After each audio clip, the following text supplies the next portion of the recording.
Hi friends, today I am going to discuss an amazing short story by Shashi Deshpande, The Intrusion. The story focuses on the emotional and psychological aspects of marital relationship from a woman's point of view.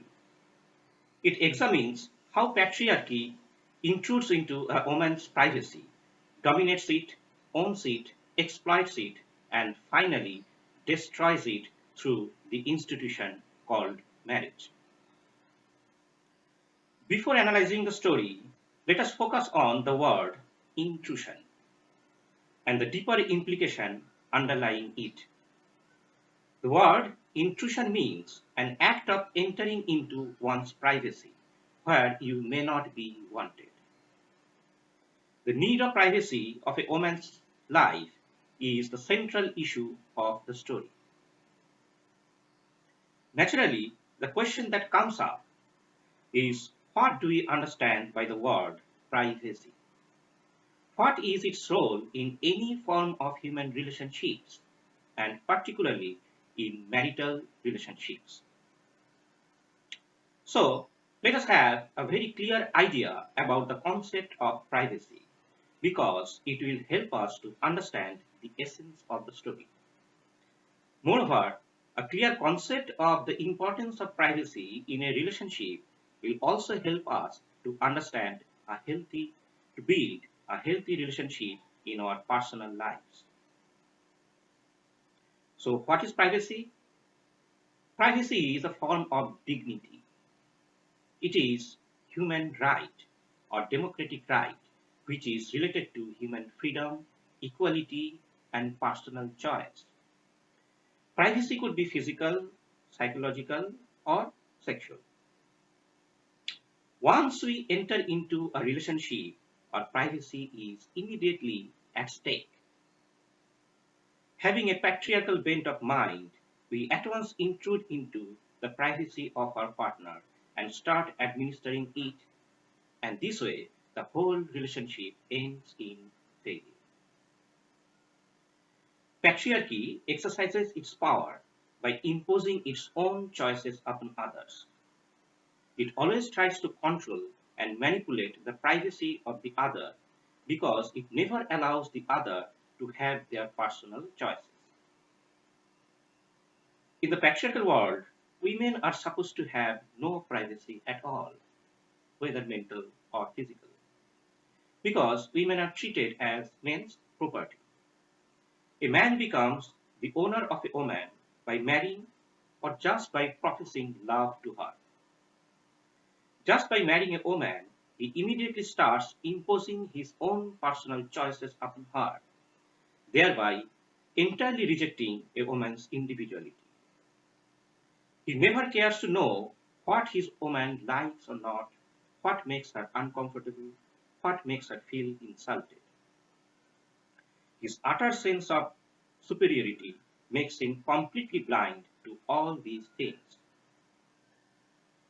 When you start thinking of a woman as your personal property just because he is your married woman, you are actually violating her privacy. You are intruding into her personal choices, her right to freedom and equality. This form of act completely goes against the democratic spirit and violates basic human rights. It is a form of violence, a metaphorical rape, which is common in all marital relations. By marrying a man is not supposed to gain access to her privacy, whether physical, psychological, or sexual, until or unless she allows him to do so with her full consent and will. He cannot do anything which may make her feel uncomfortable mentally or physically, and if he does so, it will be considered a crime. In legal terms, it is labeled as an abuse or often as domestic violence.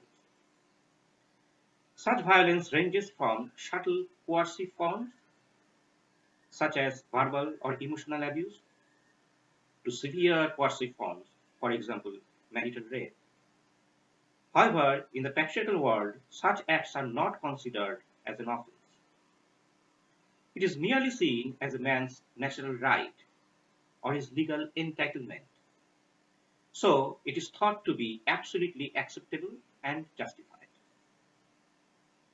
Marital relations or love relations thus inevitably lead to the intrusion into a woman's privacy that completely destroys a woman's self respect. So, no human relations can ever be happy if we do not respect each other's privacy and personal choices. The story that we will be discussing today centers on a newly married couple going on a honeymoon, an event which is looked upon as the most romantic and thrilling phase of married life. The very name honeymoon alludes to the idea that the first month of marriage is honeymoon, just like the best phase of the lunar cycle. However, in this story, we see how the self respect of a woman is completely destroyed in the very beginning of married life. Honeymoon, the most romantic phase of married life, is here portrayed as the initiation of that very act. Honeymoon gives a chance to the newly married couple to know each other well by sharing their feelings, their likes and dislikes. It is a right time to know about the person they are going to share their life. It brings them closer and gradually it helps to make a good bond between them, a kind of friendly, spontaneous, emotional relationship. However, in this story, the honeymoon is proved to be a complete disaster for the woman. While the woman expects that the honeymoon will be a chance to emotionally come closer and know each other's feelings and choices, her husband merely looks upon it as a sex vacation.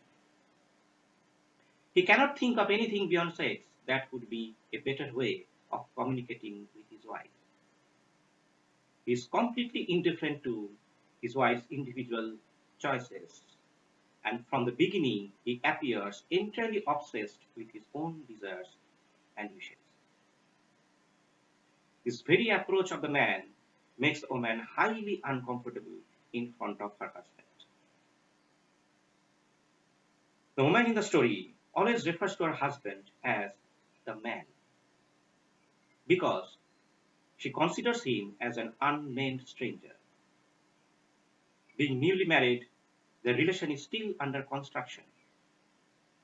They are now just legal husband and wife and completely strangers to each other. The couple are on their honeymoon at a seaside village. The woman's husband books a hotel that she does not like at all. But her husband does not take it seriously.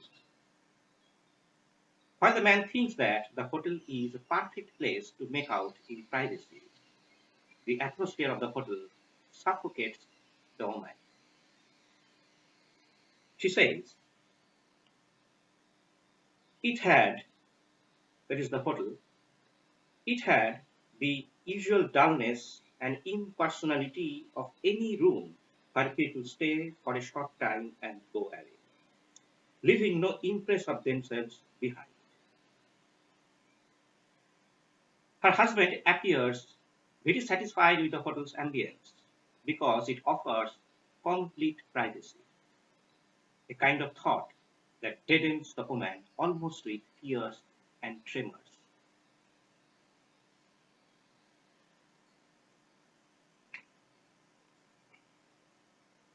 The man says, complete privacy, emphasizing the words. The woman says, I felt suddenly completely sickened. He went on, unaware of my feelings, telling me it was only the lucky few who could get this place to stay. The irony of the situation is that the man, who is so careful to ensure the privacy of his sexual life, is totally unconcerned about the privacy of his married woman. Though her husband is in the room, She looks away from him and averts her face from the bed.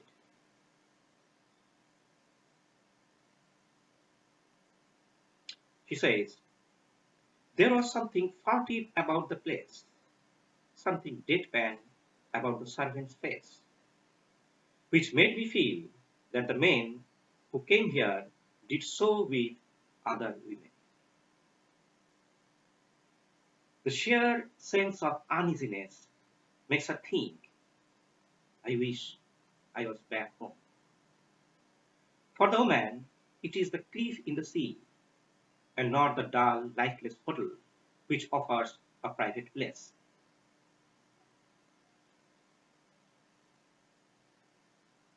She says, the cliff on which the building stood jutted out into the sea, giving the beach below us a private, secluded, inviting look.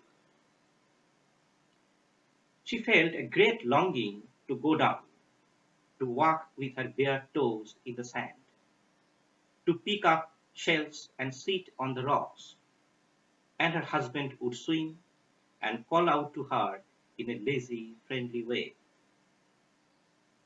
But she cannot express these wishes to the man, whose presence makes her feel sick. You don't really want to go down, do you? Her husband asked her. Her husband assumes that his wife has also come here on honeymoon just to make out in the hotel room.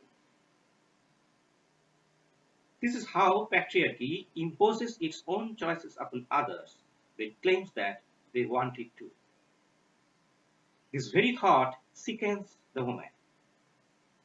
The man resembles to her those lewd, perverted men who probe and glance at women in crowds. She finds it to be extremely startling to see a nameless stranger calling out her name with so familiarity. This indicates how patriarchy completely denies one's personality, but at the same time declares them to be intimate persons. The woman in the story is shown as a silent acquiescent, as she accepts the marriage proposal quite mutely. She feels that she is with a strange man in a strange room, a nameless, faceless stranger with whom she now has to do things just to propagate the human race. The woman wonders, does marriage only mean that people have to do certain things just to increase the number of people? It becomes quite convincing when she narrates. And at present, we were not friends, not acquaintances even, but only a husband and wife. The story is replete with number of instances where a newly married woman on the day of her honeymoon is made aware of her sexual role with which she is forced to identify herself. Gradually, she gets sickened with the fear of impending disaster in the form of sex with a man whom she hardly knows. The man who is completely unaware of her feelings is very much aware of the sexual act which would make them truly husband and wife. When the man makes advances towards his wife, she shrinks back. She does not shrink back out of shyness. Most men, however, interpret such gestures of women as an indication of shyness. Her husband also interprets it as a sign of inhibition or self-consciousness that irritates him violently. But he cannot realize that his wife is unable to accept sex so soon after marriage. She feels uncomfortable with a man who appears a stranger to her, even though he is legally her husband. She wishes to know him better, but she cannot understand why that is so important.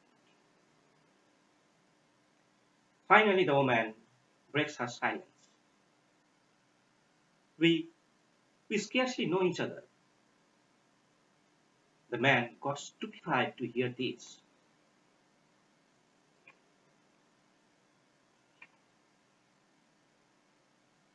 He says, know each other?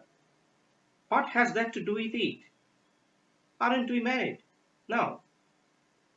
And how will we start getting to know each other if you put on such a touch me notish air? Here, touch me notish air means prudish manners. For this man, the only thing we need to do to know each other is to make love. The woman wants to say to the man that she is willing to know all about him, what he thinks, what he feels, and why he agreed to marry her. She wants to tell him how uncomfortable she feels exposing the mysteries of her body to him, and how homesick she is for her mother's face, her father's laughter, and her sister's chatter. But as she tries to express her feelings, she almost bursts into tears, looking at his angry face. She feels as if she has committed a crime. With an utter sense of guilt, shame, and fear, she goes to her bed, and suddenly she wakes up to find his husband pounding her body, forcing him on hers. She gets too frightened to speak. Her voice gets strangled in her throat. She is reluctant to do sex, even with her husband, when it is against her wishes. She resists exposing her body to this stranger. She says, but how can I, with a man I scarcely know? It's not fair, I thought angrily. It's indecent. He should have given me some time. What a way to spend our honeymoon. She puts her hands on his chest to push him away, but it was like trying to move a rock. There is no talk, no word between them, just this relentless pounding. She feels nothing can be more humiliating like this. At last, mercifully, it is over. The woman thinks that her body has held the man by some strange instinct which is beyond and outside her. The man has done his job for which he has come here. His honeymoon motive is fulfilled. His physical lust is gratified. But for the woman, it is a shared experience of horror, humiliation, and pain, physical as well as psychological. In spite of being in intimate contact with her husband's body, she feels emotionally and instinctually detached and withdrawn, gripped by terrible sense of nausea and hatred. This mortifying act of the man is defined by the woman as an intrusion into her privacy, a violation of her right to herself. Thus, the husband draws the boundaries of her sphere even within marriage. For the sexual act for a man is legal, but for woman it is rape. Deshpande's story thus shows to us how the self-respect of a woman, married woman, is destroyed by the appalling treatment of her husband, whom she thinks as an intruder. The ideas represented in the story echo those of many Western feminists, particularly Simone de Beauvoir, who wrote in Second Sex. It has been said that marriage diminishes man, which is often true, but almost always it annihilates women. I end my discussion here. I hope you have enjoyed my presentation. If my efforts have helped you in any way, then please subscribe to my channel. I am going to upload a series of lectures on related topics, which I hope will help you a lot. Hope to see you soon.